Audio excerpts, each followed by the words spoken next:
Hey, thanks for stopping by. This is just a short tutorial here showing you guys how to troubleshoot Internet Explorer or playback issue, Microsoft Edge, having problem with video playback. I've been having some problems with it lately, but I came across a little bit fix for it. I went online, checked a bunch of videos, but for some reason, none of them really solved my problem. So this is a little short tutorial fix that I came up with. You want to make sure you open Internet Explorer.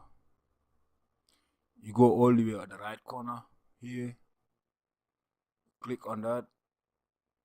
Go to settings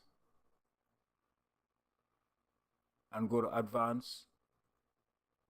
You want to make sure you have Adobe Flash Player checked on or installed on your computer. The first thing to check, make sure that's on. Try to play a video and see if that will help you out. If that doesn't help, you want to close this out. Go to settings. Open the settings here. Go to apps.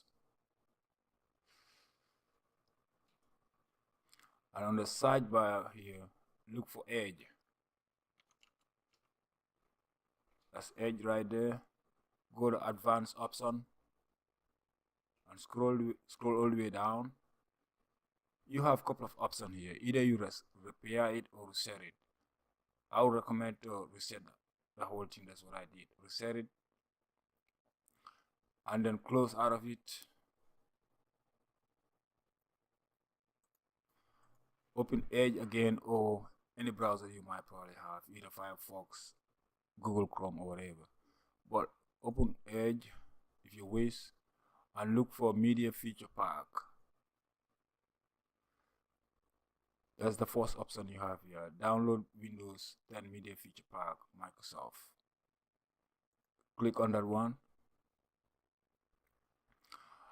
And here you have the option to either choose one of these three you have here. I would highly recommend to choose the first one, which is 1809. Click on that one and confirm download, follow the instructions, reboot your computer, try and play a video. Hopefully that will help you out. So let me know down in the comment sections how it works for you. Hopefully this helped someone out there. Please don't forget to like, subscribe, comment for more videos. Thanks. Stay tuned.